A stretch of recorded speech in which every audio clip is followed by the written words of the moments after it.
Welcome back to another episode of the Girl Stop Playin podcast. It's your favorite homegirl, Koereyelle, here to encourage you to stop playing with your potential and start working for what you want in life and in love.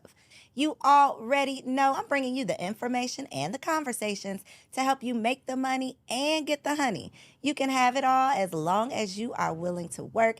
And ladies, y'all are in for a treat because we about to talk about getting to the honey on today's episode. Before we get into it though, make sure y'all like this video. If you are listening on a podcast app, subscribe to the show and go ahead and get ready to share this episode with a friend because it's going to get a little spicy. We got the fellas of Hardly Initiated in the building. Welcome to the studio, guys. Glad to be here. Yeah, appreciate that.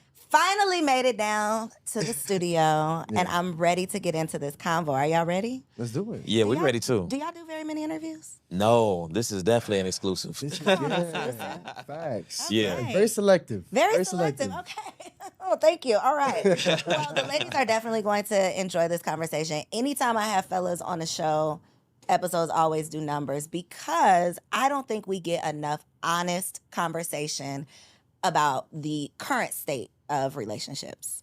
Now, y'all are not like relationship experts or anything, right? No, but we. Now, this is the thing. We typically say no to that. Okay, But okay. over the past 2 years, I mean, we spoke to the top 1% of people in marriages, right? We spoke to countless relationship experts, and we studied the game. So it's actually very difficult for me to say I'm not a relationship expert. I'm going to say no. Okay. But we got the sauce, though. You got the sauce, Yeah. though. And one thing y'all definitely have is your own personal experiences, things that y'all are seeing, dealing with, experiencing on a daily basis, as well as the women that you all serve through your own podcast.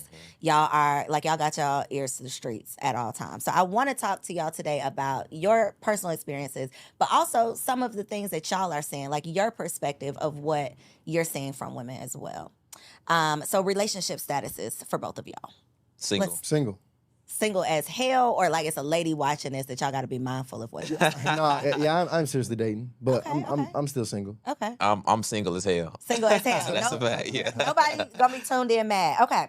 So let's start with you, Ryan, because you went viral a couple months ago on my page, actually, Okay. with a clip that I shared, and you were talking about your preference in younger women, Uh-huh. and I believe the word you used was malleable. And the crowd went wild. yeah. So We're very viral for that. The crowd went wild. So do you stand 10 toes down by that statement? Do you want to So retract it? What's your current? I do think that in the past I was prone to use some flagrant language. Okay. So malleable, Intentionally or? I would say intentionally, Okay, okay. for sure. But now that I've matured over the past year or so, I do tend to change my language. So in this case, my preference is not necessarily younger women. Okay. Well, now it's kind of in that mid-20s range. Okay. You know, and not malleable, more of coachable. Now, this is the thing. Coachable can probably still be seen as offensive. But in my opinion, if I'm running a team, right, I'm taking care of my ladies, I'm taking care of my kids. If Did I you say ladies? my lady and my kids. Okay. Yeah, I did say ladies though. He did. Yeah. I want to be clear. Okay. Right now it is ladies, but if I'm taking care of the fam, right, and I want to put them in the best position, then of course I'm gonna want somebody on my team who's gonna be able to facilitate and adhere to whatever instruction or guidance I might be providing at that time. And I don't think that's unreasonable. And in fact, I think that most men would like higher levels of cooperation from their women. I agree with that. And I think a lot of times where the confusion comes in and the gender wars and all of the things, the people going crazy in the comments, it's not necessarily the intention of what we're saying, but it's simply how we're saying it. Right. So I don't think that it's unreasonable or unrealistic or outrageous for a man to want a younger woman for all of those reasons that you just said. But when it's presented in the sense of I want a woman who I can mold, which is basically what malleable means, like I can bend you and and bend you out of shape and you ain't gonna break. Basically, I think that terminology was just like, well, damn, you gon' like that is almost in the same vein as like grooming, I think is what people were taking it as. I mean, the levels and the response that we got from it, the level of virality was really insane. But it's understandable, right? You think about, it's been years, hundreds of years, where men have led through domination, right? Rather than masculine leadership. So if you have these women who, don't have the best upbringing in terms of having a two-parent household where both a man and a woman is present and, giving them the instruction and level of tutelage that they need to be successful in relationships, when you hear somebody like me saying malleable online, it's going to drive you pretty nuts. So I do understand it, but I think as a whole, it's best that we do find ways that, or at least be open to listening to each other. 100%. And I think that's the beauty behind the way that podcasting is taking off. It's like you don't have to be this person to have a voice, to bring some value.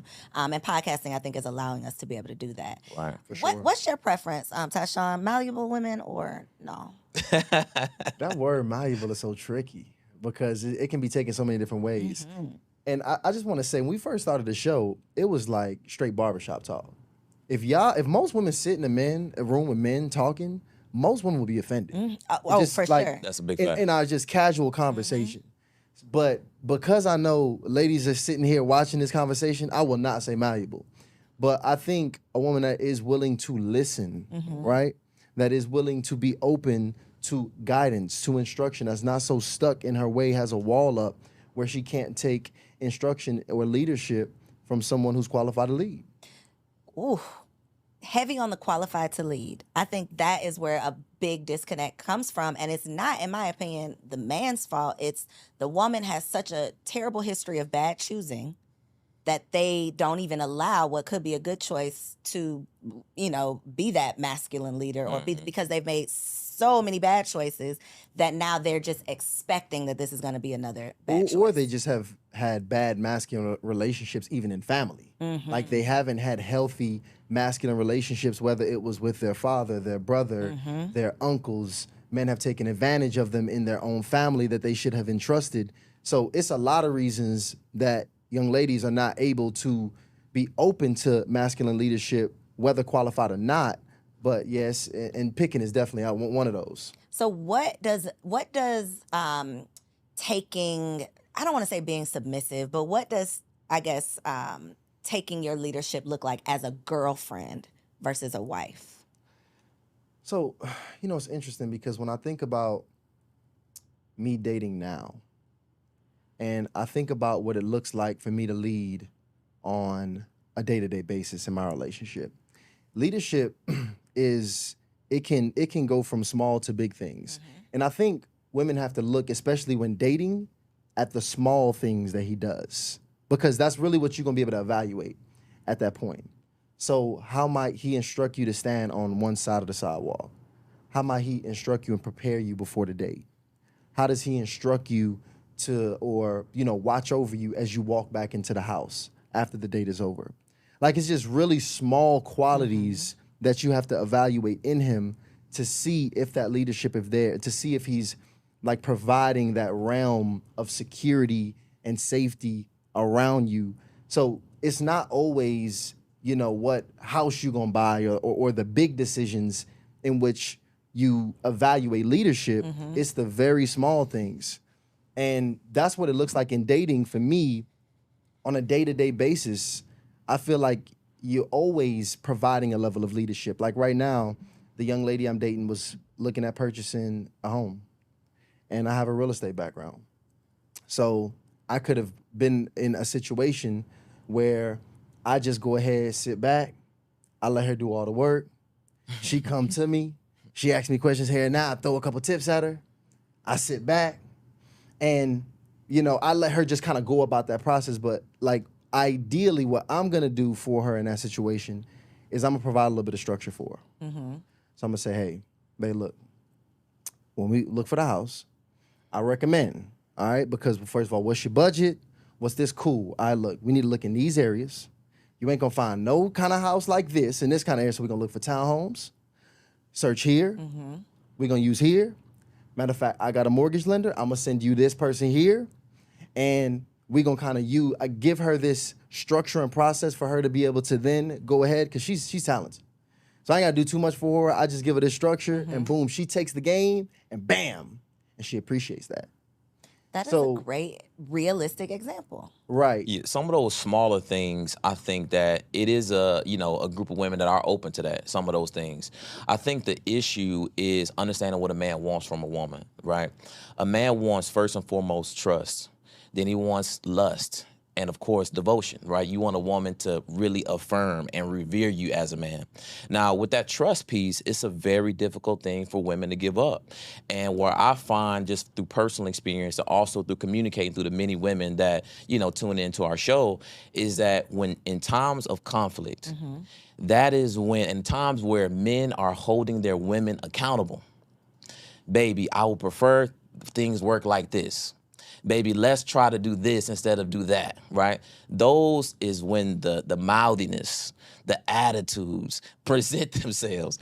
And men, especially men who stand on what they believe and have those boundaries set, are having some serious issues with establishing that level of trust. And a lot of it, I do sincerely think goes back to the negative experiences that many of our women face when they're dealing with, the guys out there. Do you all feel personal pressure, like in your personal relationships, to be whoever the world expects you to be because of your show? That's a really great question. I don't know if it's personal pressure, but I do feel like I have to move strategically. Like I do can't feel like be I out have here to in move these strategically. streets. Yeah. Like you won't catch me. First of all, I mean, I'm not gonna be honest. I'm gonna be honest. Like if anybody who knows me knows that like typically the young ladies that I typically date women I'm not ashamed to be around. But like with my positioning in life right now, best believe if I pop out with a young lady, I'm very strategic about how I present myself around around women, just in general. But I mean, no other real pressure because one thing we've never done, we actually, what was unique about our show in particular was we didn't present ourselves as the perfect models of what you should be like in relationships. We actually was very vulnerable about a lot of the mistakes and the wounds we've had. And I think that's what made our conversation so authentic and raw on our show in general. So our audience don't expect perfection from us, but they know we know better. That part. Yeah. That part. Yeah. Once you know better, you are expected to do better. Yes.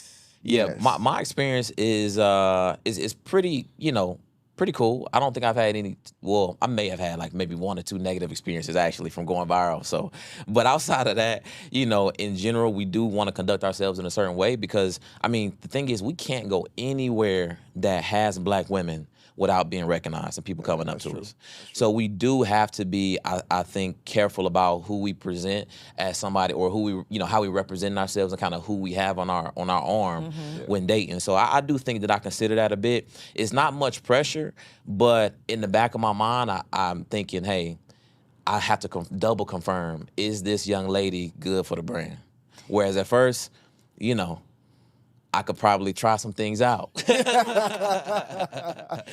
what fits. You could throw some things up and see what's stick. I got you. Right. Got you. So you said that women are not really considering what men want. And I've heard this so many times.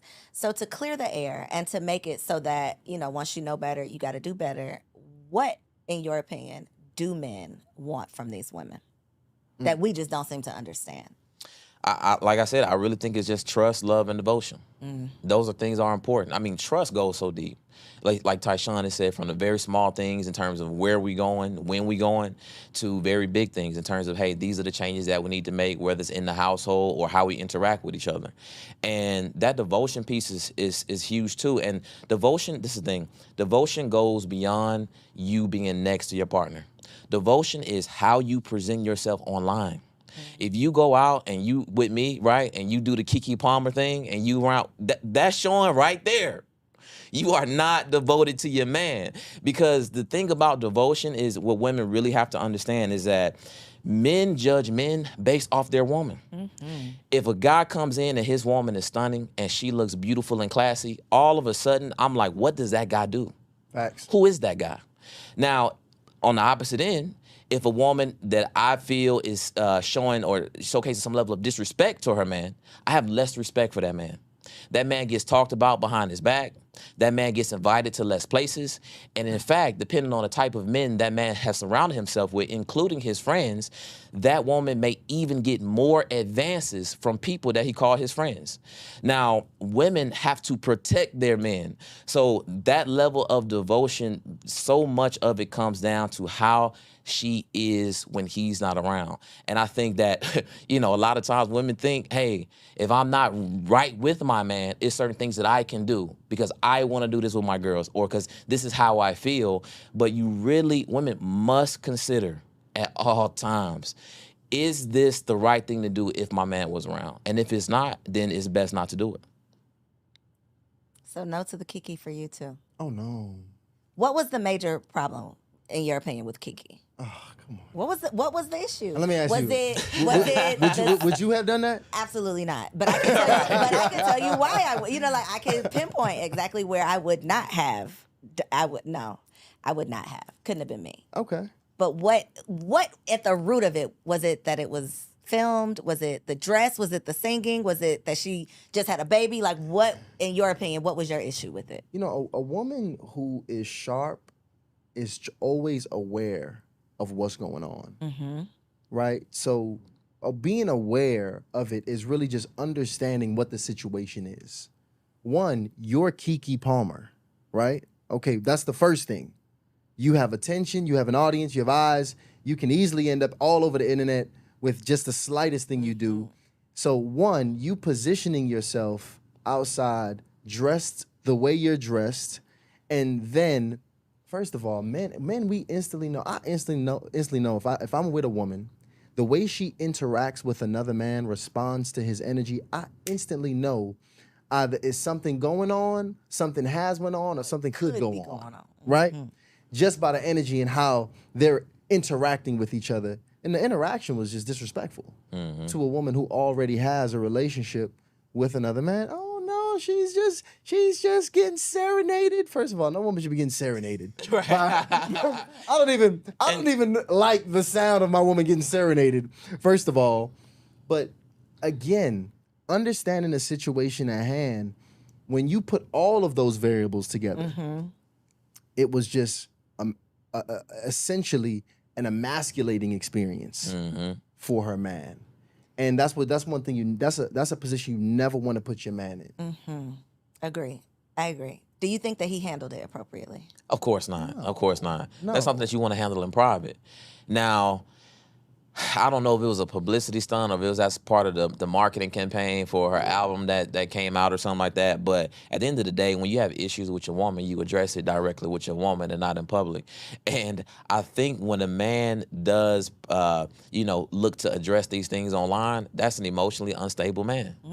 Yeah, so he furthered the emasculation. That part, absolutely. you did it. I felt like she was wrong, but you made it. You threw gasoline on it. Oh, yeah. Oh, absolutely. Don't address me in public. Oh yeah. Not in public. But Chance the Rapper, was he wrong I didn't with his I didn't see twerking at the what was it? Wait, Oh, you know what? I did. You So he saw, was for getting sure danced you saw, on. He was yes, getting danced yes. on outside. At the what's it called? What's the festival? I know, like Carnival. The carnival, yes. It was Carnival. Mm-hmm. So he was getting danced on, and it's kind of weird, like, and that's why it's just certain environments I don't know if you should be in when you're in a serious relationship, because that's the culture of Carnival. Like my people, that's our background. I'm deep in that culture, so I know it's a whining, twerking, grinding culture out there. So when you get in the mix of that, you're gonna end up in the mix of that. And just me personally, I just wouldn't want me or my lady in Carnival if we just at a certain point in our relationship. Like I just really think it's just certain things. It's just single activities. Gotcha. It's just certain things I just don't at a certain level. What am I doing here? What am I doing here? Agreed. So was he wrong? Absolutely. I mean, it's just not a good look for the family.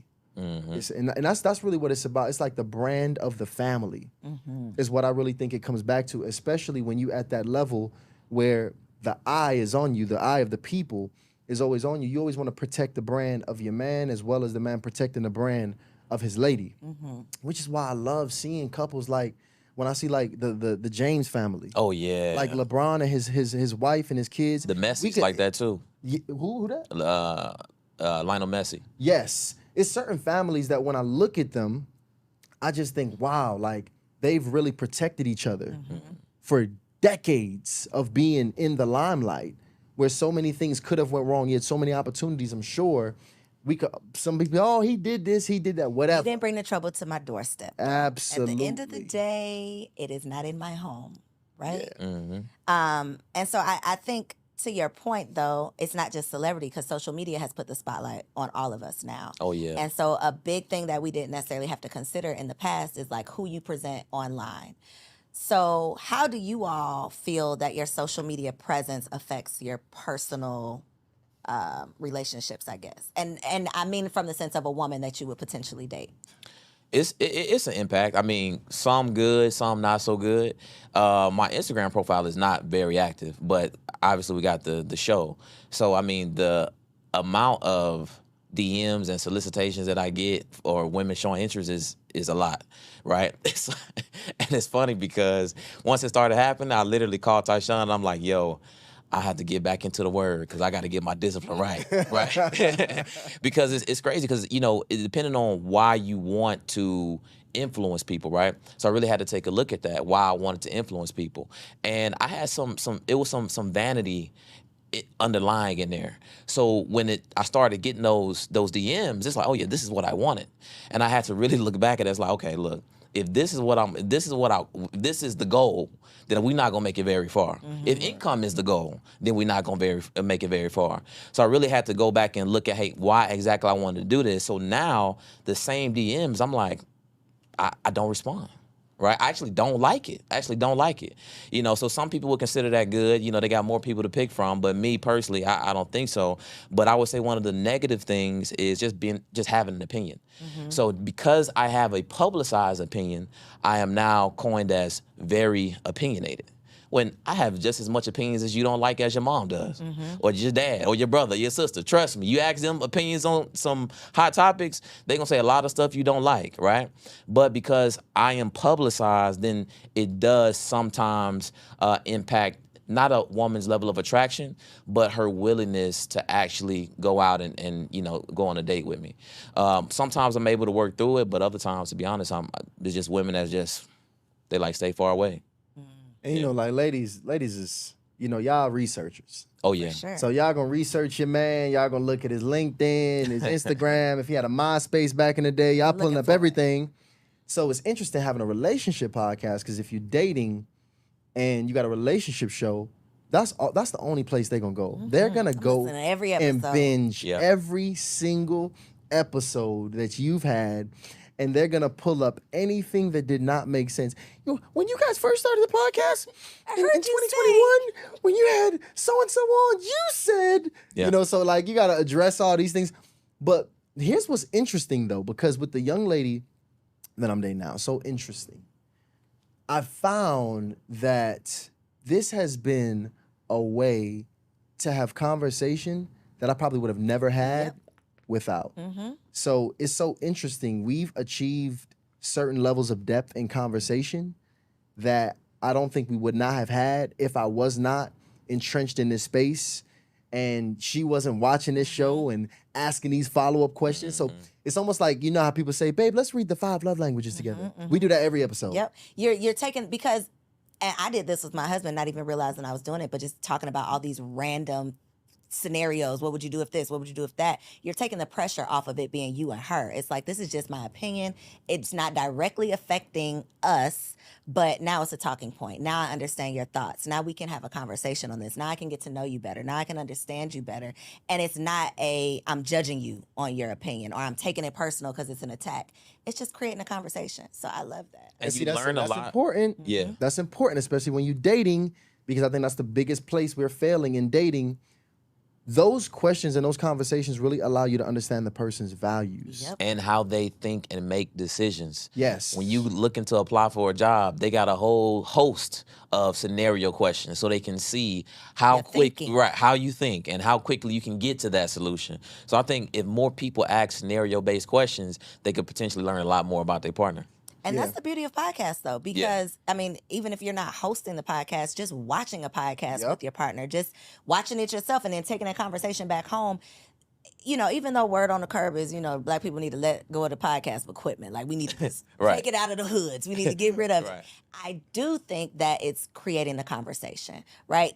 R.I.P. Kevin Samuels. People had whatever your opinion was, he created conversations. Yeah. Absolutely. He brought up these topics that need to be talked about. Whether or not you appreciated the way he presented them, a lot of the conversations that he brought to the forefront needed to be had. They were things that we just were sweeping under the rug and pretending like, what we've been doing have been working, and it obviously has not been. He That's is a fact. truly the Godfather. Shout out to Kevin Samuel, because this is the thing. Kevin May really he brought rest the in peace. conversation to the He did. table. He did. Like it or And not. Like it or not. like it or not, and the thing about it is we still not having enough conversations, because I can attest to this personally.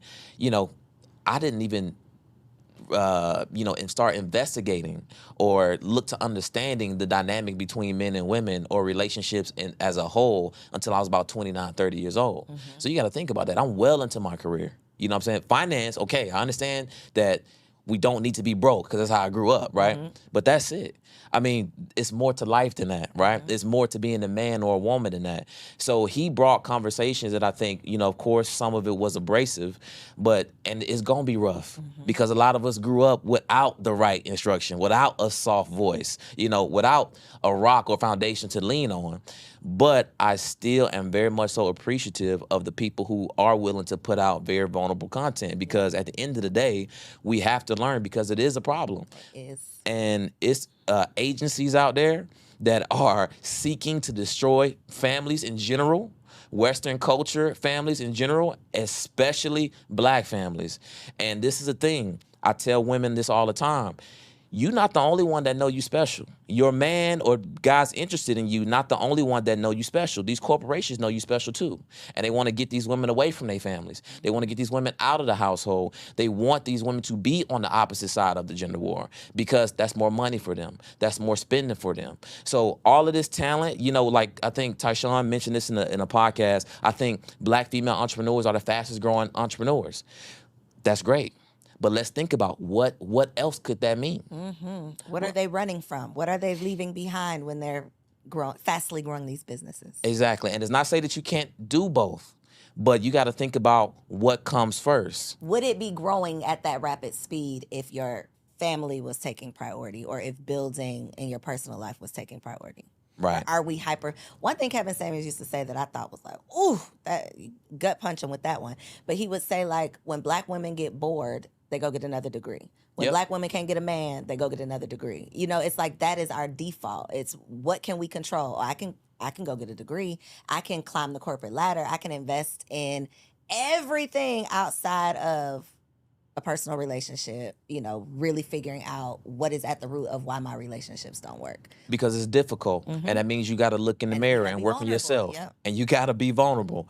And the thing is, women love community. They love to be incentivized. They love structure, right? They love to overachieve. And they doing it all for somebody that's not willing to die for them. Somebody that's willing to fire them whenever the company is losing money.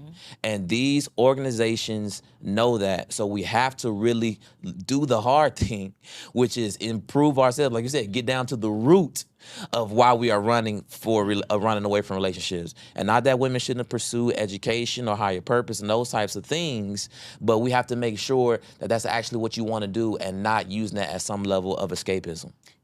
For sure we are. I mean, I did. It's like when you know you want this thing so bad, for a lot of women, that's marriage. You can't marry yourself, right? You Yep. can't force a man to marry. Well, it's not going to work out. You could do all those things, but it's probably not going to work out. So knowing that you can't control that, I'm going to just focus and invest my time and energy on what I can control. which is I'm gonna make this money, I'm gonna get these degrees, I'm gonna get all of these plaques up on the wall, but then I'm lonely at night. I'm sad, I'm mad, I'm upset, I'm frustrated, but I'm pouring all of this energy and effort into trying to fill the void. That only truly fulfilling the void with what you really desire. We had Dr. Jamal Bryant on the show and he dropped the bar. He said, you talking about, he was talking to women. He said, you talking about you was tempted. No, you was bored. Facts. And I thought that was very descriptive of what's happening. And it says, I think in the book Way of a Superior Man, he talks about this a bit. He says the masculine is mission and the feminine is love and release. And when, women are in that space where they don't necessarily feel like they're operating, at their fullest capacity, they go ahead and hop in their masculine bag and they pursue a mission. And it just becomes difficult because me personally, I can date a woman with a job. I can date a woman that, is obviously taking care of herself, but I can't really seriously date a woman that's trying to climb the heights of the corporate ladder, because at this point we become brothers in arms.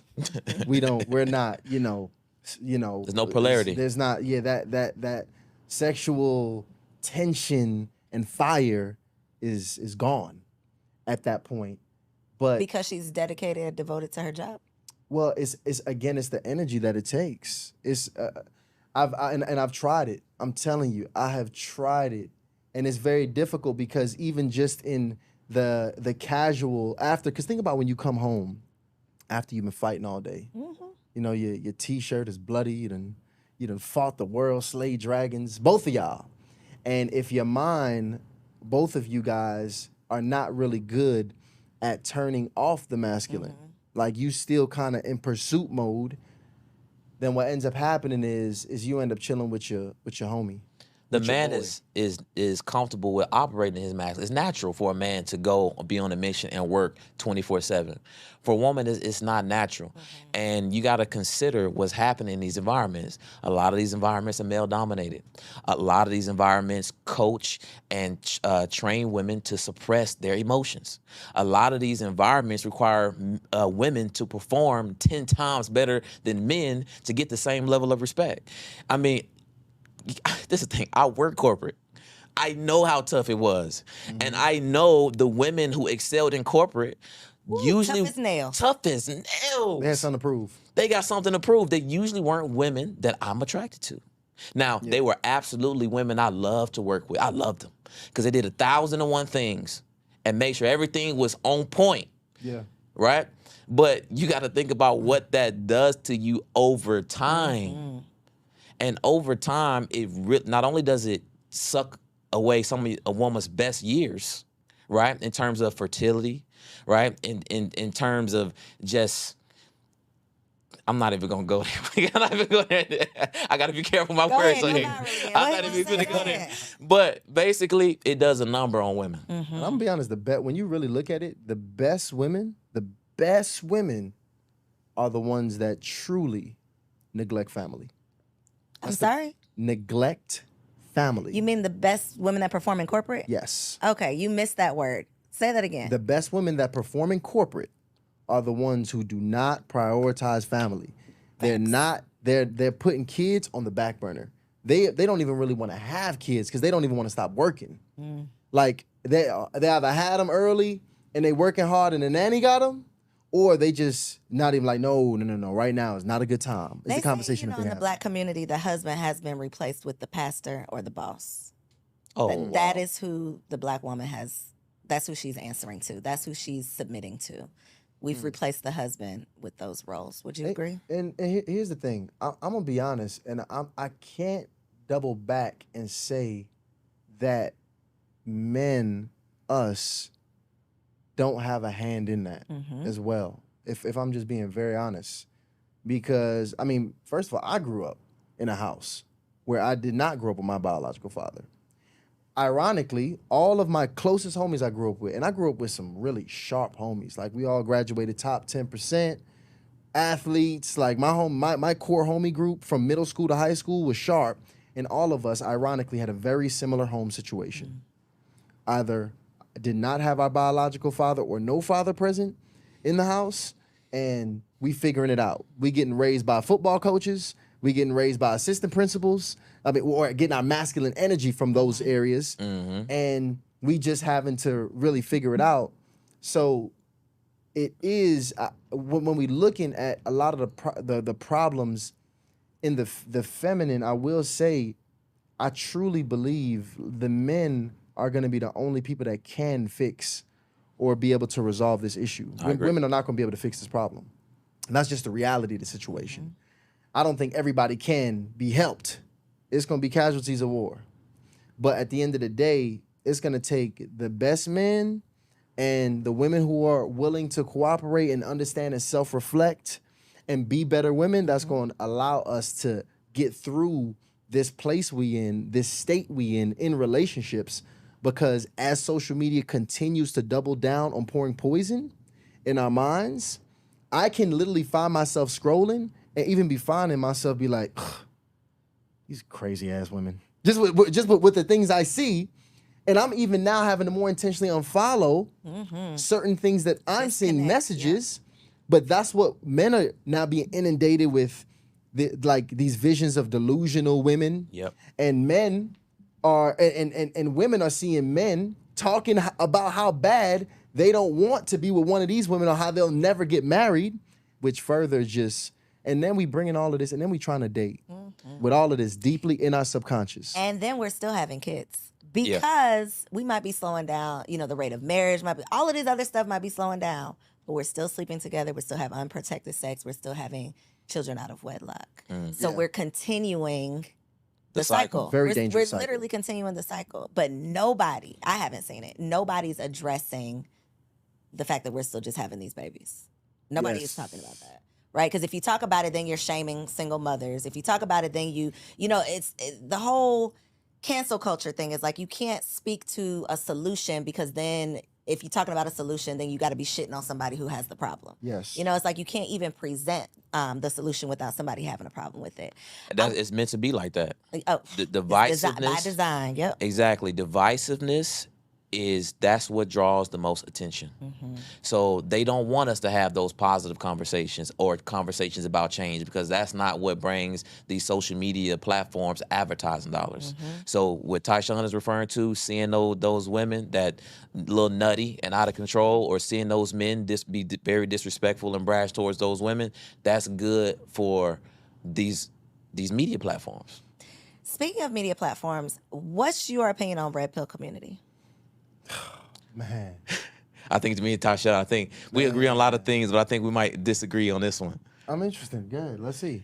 So I think I do think there is a place for red pill community. Explain what the red pill community is first. So the red pill community, I'm not a spokesperson for them. They're woman haters. That's how I describe them. Yeah, it's a community that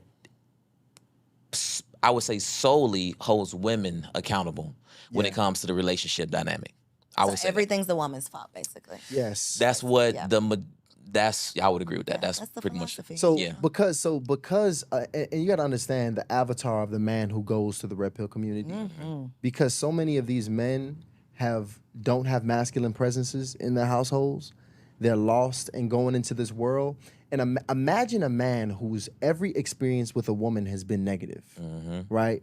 Because he does not have game. He does not know how to take care of himself. He's not personally developing. He does not have good discipline. He doesn't know how to communicate well. So with women, he probably gets rejected over again. Maybe in school, he was getting teased. He was getting called ugly. That is exactly so women have become a major issue for this man, and he doesn't know how to fix it. So he goes to this community of men who, here's where the red pill gets it right. They are teaching men to get better. They're teaching men to go to the gym. They're teaching you to be disciplined. They teach you to get money. They teach you to do those things to build up your value. But where they get it absolutely wrong is when it comes to family. They do not teach family. They do not teach the benefit of having a woman in a man's life and how he becomes better with a great woman. They tell you all of the issues that women can bring. Here's how to have sex with women very quickly. Here's the things you need to watch out for so they don't take your money. I mean, I even seen as far as the red pill community, the one of the higher level originators of the red pill community telling men to even get vasectomies so they can have so they can pretty much forego sexual discipline and still be able to, you know, pretty much make it a man's playground, if you will. But at the end of the day, the only reason that community exists is because it's been such a lack of masculine leadership. Masculinity has even been getting punished over the last few decades, with it being something that is toxic and should be relaxed and should be much softer. And we push the softer men. And when you don't have, like, first of all, if the uncles, y'all remember like the uncles at the cookouts that was talking, like low key, a lot of those guys would be considered red pill if you just hear some of the things that they say, like, oh, talk to an old black man. Like yeah, but he was probably married. But see, that's the thing. I'm talking, and again, the red pill community, when when they talk about relationships, their whole relationship dynamic and talking points is massively toxic. It's massively toxic. All these things did not work out, and now let me tell y'all how it didn't work out. Now, this is the thing. I do 100% agree with Tyshawn on that, but I do still think it's a space for it, because although I don't agree with the angle, I do think that sometimes you got to get punched in the face to get your ass up. I really do think that. But what is the getting your ass up? Because I just feel like it's not a solution-oriented philosophy. It's you being a better man, but then what? You being a better man for what purpose? See, no, I do agree with that, but it's just the thing. When I think about, you had, during the civil rights movement, you had two varying messages that you can say both were righteous. Martin Luther King and Malcolm X. Martin Luther King's message did not, some people, it just did not hit, right? But Malcolm X's message, it hit. Now, right or wrong, now at the end, did Malcolm X come around and he took a more holistic approach to race matters in the United States or in the world? Yes. So all I'm saying is, if you get punched in the face and you catch that red pill, take it for what it is. Don't become a devout follower of it. Just get this level of understanding that you need to make a change. Get that little level of motivation and find your way to a GS Youngblood or a David Dita that's going to teach you not only the dynamics between holding women accountable, but also holding yourself accountable. Because like Tyshawn said, women, we can't wait for them to change. It's us that must make a change. Yeah. See, that's the thing about it, because, I mean, if you go back to MLK and Malcolm X, they were both righteous, though. I mean, if you roll with either one of those guys, you were gonna, the society would have been better. Red pill is, I mean, where y'all driving us to? Where are y'all driving us to? See, that's the issue with the red pill, because if I can't tell you to go to any community that won't make the nation better overall, like that's the most dangerous part there, because if you get stuck there, then your growth stunts. The problem is you need to get punched in the face by your pastor. This is the thing. One message was divisive, and the other message was more collaborative. It was very different. Violence was a big part of what Malcolm X was putting out. So you can't really say, don't get me wrong, I think both had levels of righteousness. But what I'm saying is, one particular message was piercing. The message that we are delivering, this whole man message, is a lot more difficult to get out than other message. So I don't agree with the red pill community, but I do think it's some space for it. Got you. Unfortunately, if we continue to have a society where we continue to create, I think we're producing just emasculated men, we're going to create the monster of the red pill community. The red pill community is just the reaction of, we spawned it from us not properly grooming the young men. Like, it's interesting, I was actually listening to the story of the Joker. When they tell you the story of the Joker, how the Joker, the maniac, one of the most insane villains of all time, when you watch the movie on him, which I watched this weekend, it's like a whole psychology series. Like he was this super pacified kid who had to suppress all of his emotion, who was not able to really embrace his masculine, who had to be this person that he was not. And over time, it spawned him into this evil character, one of the most evil characters of all time, through suppression and repression. And that's what a lot of men are experiencing, being raised by women, not being able to express or truly like direct their masculine energy the right ways, and being confused and lost in this world. What happens is you create a red pill community. You abuse the hell out of women, you dominate women, you create feminism. These different aspects and facets that we hate, really, we all cause them. And if what you got to look at now is how to put the right information and the right resources out there to make sure that you just don't continue to repeat the cycle that we was talking about prior. So for the ladies who are tuned in and they are single as shit and they don't want to repeat the cycle, they don't want another cycle. They want the next cycle to be the last cycle. What's some advice that you can share? What can they do more of? What should they be doing less of? How can they set themselves up for success in relationships? One piece of advice. I think it's internal. I think women, just like men, should work on what's inside. Look 'em in the ass. Ladies, listen, if you want to find you a good man and you want to attract a man for a long-term relationship, you do have to take care of yourself. You got to find you some hobbies. You got to find you some interests. Men, I can say this for Tyshawn and all the brothers, we can appreciate some domestic skills, right? Rather than you hitting that DoorDash 4 times a week. That's also important. And you just can't really forget about what you consume. This is the thing. You got some of these social media platforms, I won't name them. Some of them, they actually make up money off being in between righteous and ratchet. And that's what you're commenting on. That's what you're consuming. That is restructuring the way you think and the way you consider things.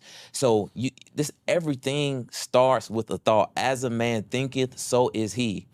As a woman thinketh, so is she. So if you're not aware and you're not cognizant of what you're consuming on a daily basis, the activities that you're doing on a daily and weekly basis, you can find yourself in trouble. So if you focus on those things and tighten up on those things, you are going to attract and put yourself in position. Which is probably a whole nother episode. You are going to attract the man that you truly desire and be open to the man that you truly desire. Because a lot of the barriers that women have are solely from things that they don't understand and things that they have not yet come to know. It baffles me sometimes when I see women good women dating particular men. I'm like, man, you didn't see that coming. I'm shocked you didn't see that coming. But it's because they have not even opened their minds to be able to have the situational and relationship awareness to decipher or scrub before they actually lay down with them. So what I get for the ladies, because I think the Achilles heel of all women is that aspect and key of accountability. All right? So ladies, everybody else ain't the problem, okay? We have to there's always something that we can work on. And if you ain't all the way right. So one thing I see ladies neglect massively, and I think it's probably even more important for women than men. And even men don't need to neglect this, but more important for women, your self-care, like the way you take time for yourself, being in tune with yourself, you being because your intuition, your knowing, that's like your superpower as a woman. So when you neglect yourself for an extended period of time, you no longer are tapped in. That information, you understanding what you need to work on with yourself, you being able to, that accountability piece, it's not that you don't know what's going on. So I just really recommend every woman intentionally take some time out for yourself. If it's once a day, once a week, however you can do it. I've had this conversation with so many young ladies, and the first thing they say is, I can't because of work, I can't do that. No, I got kids and I don't got time to meditate. I don't got time for no yoga. I don't got time for hobbies. I got to do this and that. Well, listen, you too busy to be healed. Okay? I'm sorry. That's the bad news. You too busy to be happy. You too busy to take care of yourself. You too busy to get money. You too busy to be happy. So you won't be. You're going to be in that wherever you at, you too busy to get to the next level. So just very intentionally make sure you pouring into yourself and you setting time away from yourself and make that a hard boundary regardless of whoever got to take a loss, because you got to make sure you pour into yourself first. Facts. For the ladies who are not subscribed, where can they find the show? How can they tap in? Hardly initiated. Let me tell you, hardly, and initiated is like one of the hardest words to spell on the internet, guys. Right. So We'll make sure we link hardly it. initiated, but we had to do it because of what we just talked about. Me and Ryan, literally in the middle of building our business, we got to a place where the business was safe, it was stable, it was producing income, and me and Ryan was getting out these relationships that wasn't working for ourselves, and we started digging into masculinity books. I personally was relationship books. unhappy. And we both were. And we had this interest that was burning in us. And I'm like, yo, Ryan, you need to read this. And Ryan telling me I need to read this book. And it was just so crazy, the information that was coming to us, because what we just, overall theme of what we got, especially when understanding manhood and masculinity, the strongest men, the strongest communities, they all came from through these rites of passage, through wise and strong men, putting these men on game, initiating them through processes where we found that us and many men now were hardly initiated. And that's what inspired the show. And actually, through consistently putting the content out, we also found that women were also having the same issue. You ain't initiated either. In the same boat. In the same We both messed up. boat. So now we making sure we feeding and putting out content for the men as well as the ladies. So definitely go to YouTube, hardly initiated, subscribe to it, because we feeding the people regularly. And of course, you made your appearance as well. Y'all gotta watch that episode. That was a dope one. Yes. Thank y'all for coming. I think this was very helpful. I think the ladies are definitely going to take a lot from this conversation. Y'all don't feel attacked, right? We can have a conversation where we didn't necessarily agree 1,000% on everything, but just sharing your perspective in a respectful way. I think that is the whole point of having these platforms. So thank y'all for coming. We appreciate you. Y'all already know I truly, truly believe that there is a partner out there being prepared to love you properly. You just got to put yourself in position. Make sure you subscribe to the channel, share this episode with a friend, and I'll catch you next week. If you enjoyed that episode, make sure you subscribe to the channel so you don't miss out on any upcoming content. And take it a step further and go ahead and join our private community over on Patreon, because it comes with some pretty bomb perks, including early and discounted access to our upcoming events, behind-the-scene exclusives with some of your favorite guests, the opportunity to call in on an upcoming show, the chance to vote on topics and guests for brand new shows, and I'm even giving you unlimited access to my vault of business classes where I'm teaching you everything from Airbnb to developing digital products and everything in between. And you can get access to our Patreon for as little as $5 a month, okay? Get in where you fit in, and I'll see you on the inside.